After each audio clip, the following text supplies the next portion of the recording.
Hey guys, it's your girl Pixie, and I'm back with another video.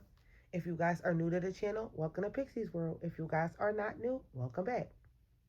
Guys, today we're doing one of my favorite movies.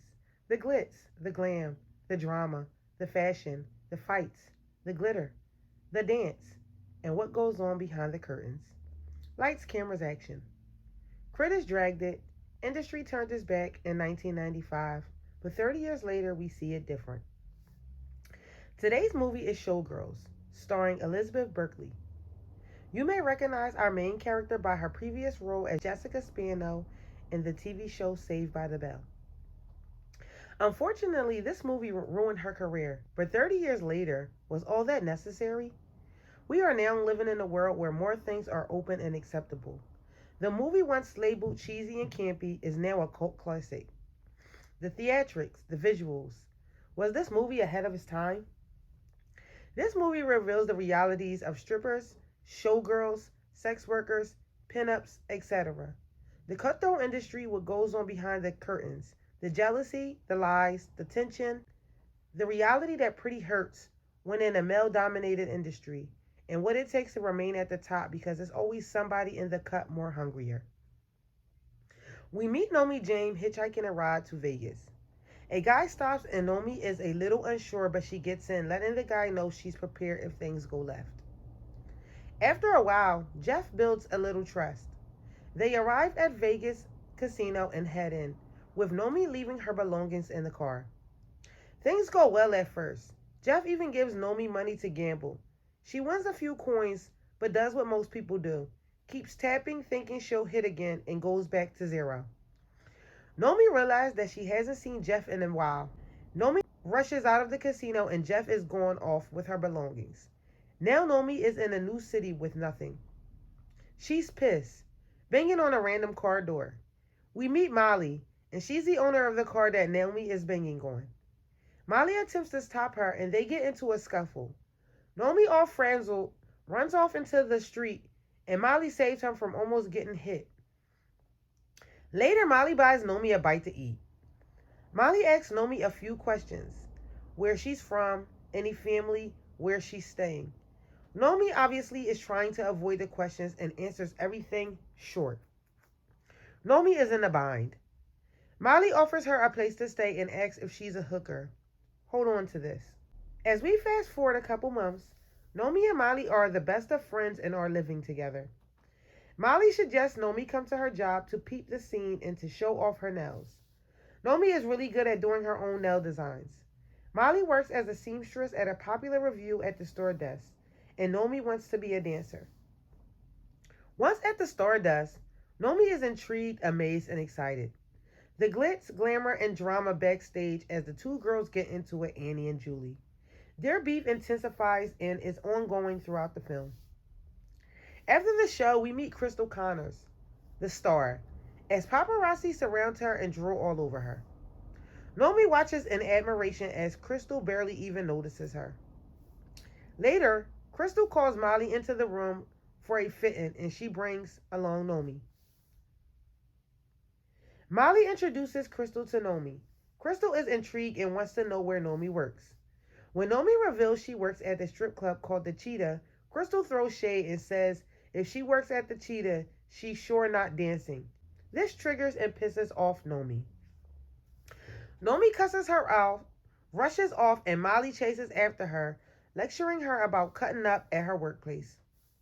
Nomi is apologetic and feels bad. Molly shows grace and takes her out to dance to get her mind off of things.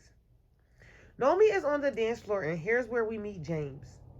James asks Nomi to dance, but talks trash about her dancing, claiming that he can teach her some better dance moves. Nomi knees him in the balls, causing a fight. She tries to walk away as if nothing happened, but a couple of guys yank her up, forcing her to deal with the consequences. James bails her out of jail. He's still insistent on teaching her how to dance. Nomi flags him off and joins Molly as she pulled up to pick up her girl. When Nomi gets to work at the Cheetah, a new girl starts her first night and gets a rude awakening. Into Nomi's shift, here comes Crystal pulling up at the Cheetah with Zach, the entertainment director at the Stardust. Nomi is caught off guard by the visit, but continues to keep her composure and puts on a good show.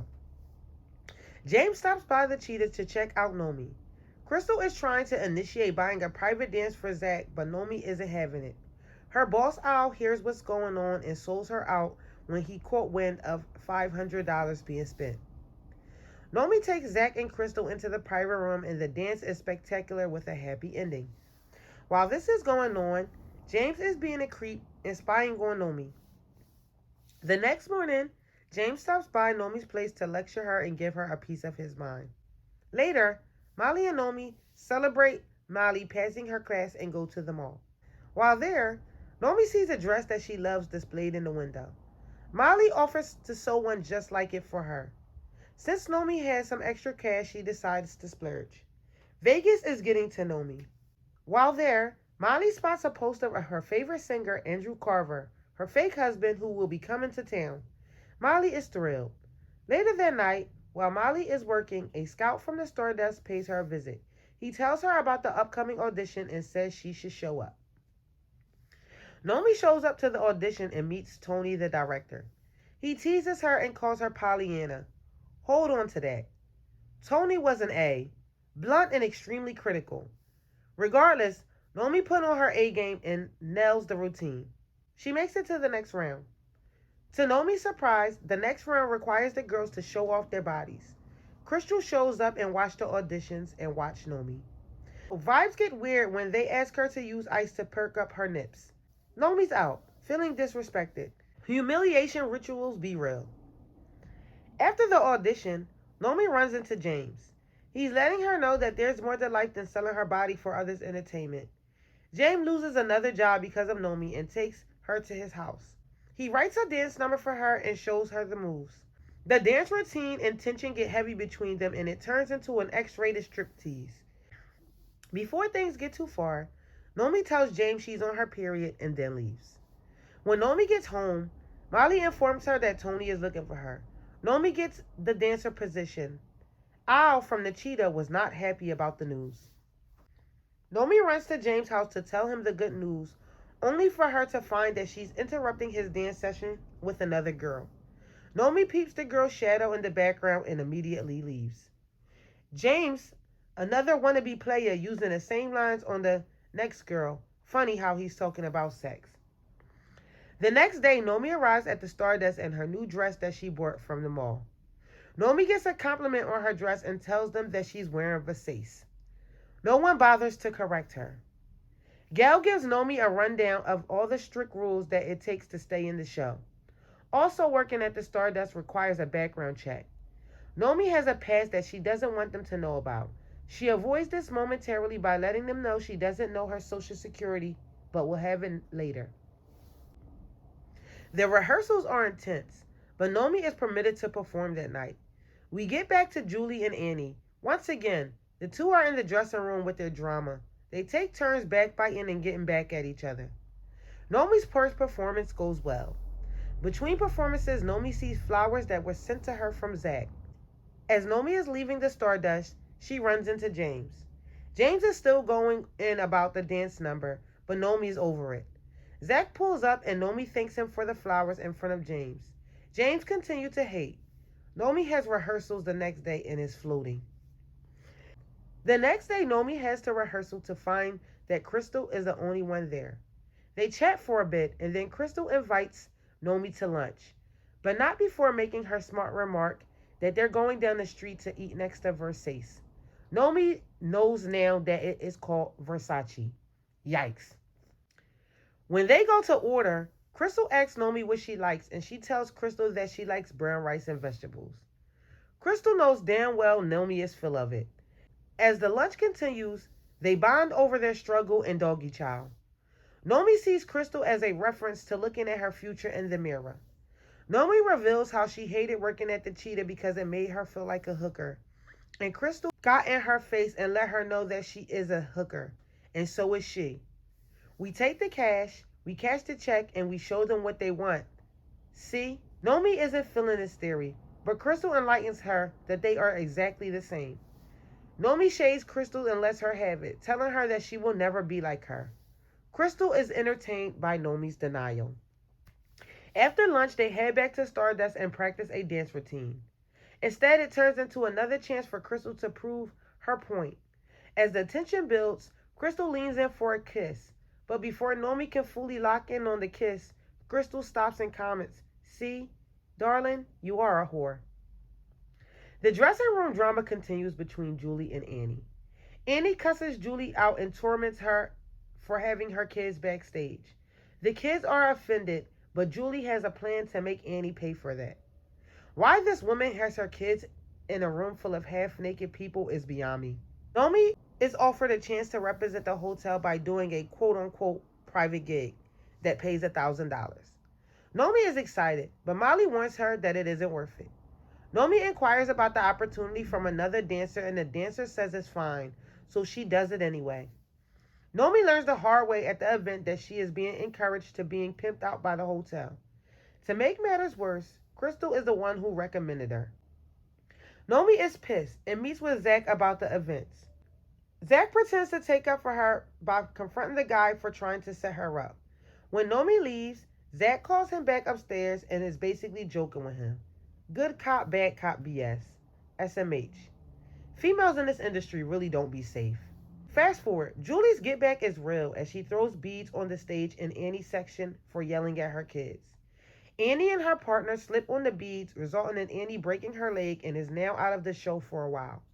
Nomi witnesses all of this, seeing the cutthroat of it all, but decides not to speak up. When the show is over, Zach is outside in his fancy car and offers Nomi a ride home. She hops in, but instead, Nomi suggests that they go back to his place. One thing leads to another, and you know what happens next. Nomi's sexual energy was on go. You just have to see the scene. Nomi doesn't realize that she's slowly turning into Crystal. She's hanging out, snorting cocoa, when she wasn't doing that at first, turning into what she swore she would never be. When Nomi arrives back home, she tells Molly about her night with Zach, and Molly warns her not to get sucked up into Zach and that world. Nomi smiles it off and isn't taking heed. At this point, she's high on life and other things, of course. Nomi is at rehearsal for the understudy position of Crystal. Nomi finishes dancing, and his colleagues are gathered discussing the girls in the audition. Zach mentions how none of the girls have Crystal's heat. No one, that is, except for Nomi. Crystal wasn't having it. At that point, she's seeing change in Zach's spirit and knows him and Nomi are screwing. Zach lets Crystal have it, telling her, "You're either jealous or mad because I beat you to the punch. I'm telling you, the shade of this industry is giving that Crystal has been bullying Nomi because the men on the top have been bullying her. It's also giving very much so pimp vibes." While all of this is going on, Zach runs a background check on Nomi without her knowledge, but informs her that she'll be Crystal's understudy. Crystal is back with another dig at Nomi. Crystal wanted her nails done by Nomi, but she informs her that the nails are too hoary. She changed her mind and no longer wants them done by her. Crystal literally keeps playing in Nomi's face, throwing shots anytime she can. She was not letting up. Nomi never saw it coming. She had been through a lot, but still had a naivety about her. Poor baby. James finally finishes the number that he's working on, and child, it was trash. Nomi shows up to the event to support. When James is done dancing, he announces to Nomi that he's getting married to Penny and she's pregnant. Remember the girl that he had in the house when Nomi showed up? Child, does he love her? No, but it's just a thing to do, I guess, as James puts it. He informs Nomi that he's basically going to give up his dream and just deal with life. It is what it is. So sad. After Crystal gets her lawyers involved, Nomi understudyship is taken from her.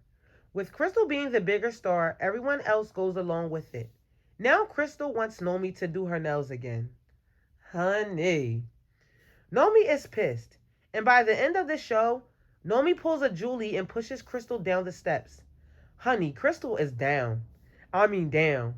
Now, I can't say that Crystal doesn't deserve it, but sheesh, I don't see myself pushing somebody down the steps. Those steps were steep and nothing to be played with.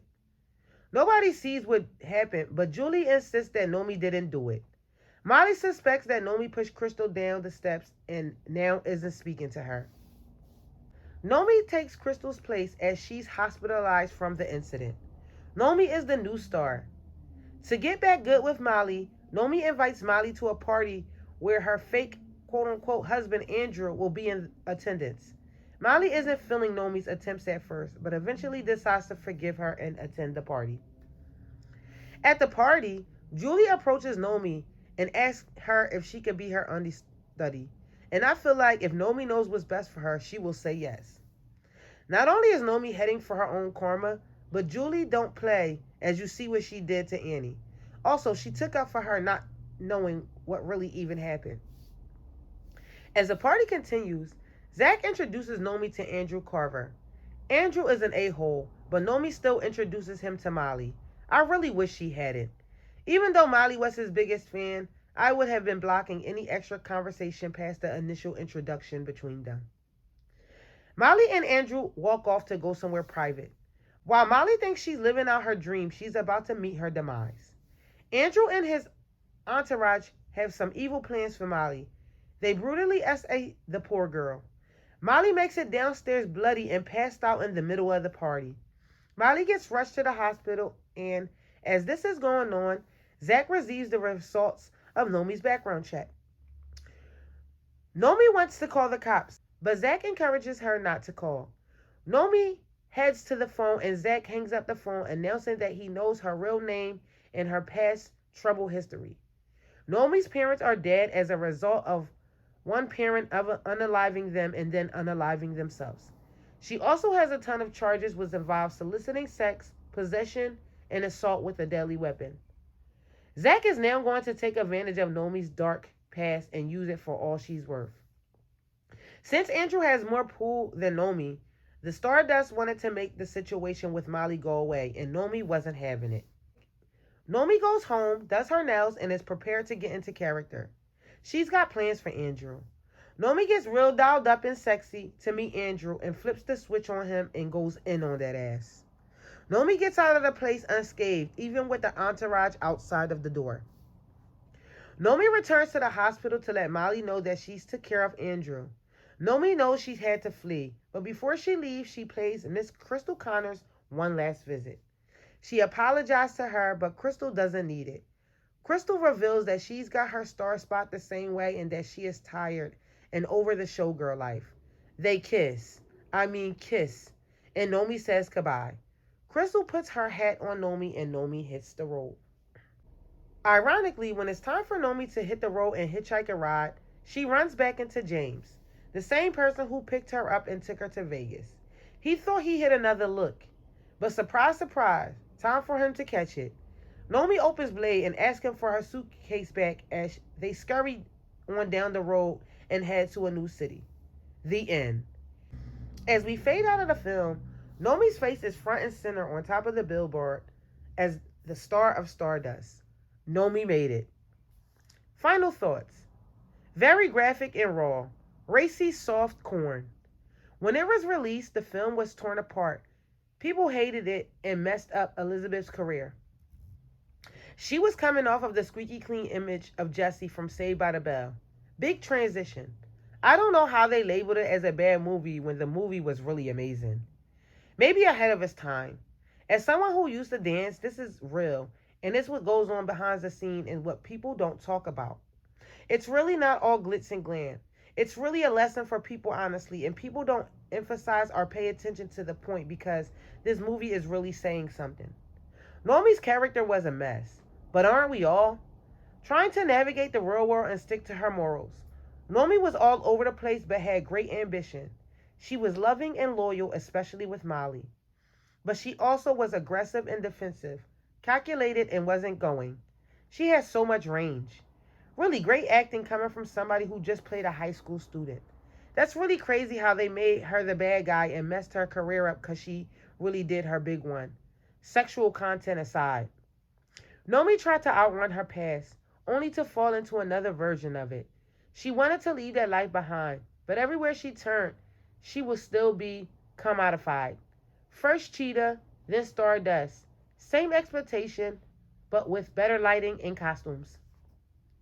James tried to act like he had her best interests at heart, but was just another manipulator running them "I see your potential" lines that he does to every girl who catches his eye. Zach tries to save her, But he was just an upgrade and a more refined version of the game. Better dressed pimp. Even the people in power at the Stardust seen her as disposable. Some good advice I got about dating, but also applies to this situation. Always assume that somebody is out for their own best interest and that nobody is your friend unless they show you otherwise. I know it's a harsh reality, but we're playing chess and not checkers. Crystal, on the other hand, was the only one who kept it real because she knew all too well. Nomi seen the glitz and the glam of Crystal's life, but didn't see what came along with it until she was in that position. Crystal was shady, but never pretended to be anything she wasn't. Their relationship was toxic, but honest and real. It literally is how the game goes. Molly was Nomi's grounded force, reminding Nomi of who she could be and the only one truly interested in the best for Nomi. Caring and compassionate, disagreeing with Nomi's actions at times, but genuinely had her back. Crystal pushed for survival and ambition, and Molly pushed Nomi towards compassion and authenticity. There was a tug of war between who Nomi was and who she could become. I love that she won her billboard, but I'm interested in what happens next. Did she find peace? What happened with her and Molly? The fashion, the makeup, the hair, just wow. The style in today's time is so corny compared to the eras before. More detail and intricacy. Elizabeth and Gina were just stunning. Like these looks still look good now today and in today's time and still can be worn. That's all I had to say for today, guys. You know what I'm going to say next. Please play to God. Please protect y'all peace. And I'll see y'all in the next one. Mwah. Thank you, and good night, ladies and gentlemen. Crystal has left the building.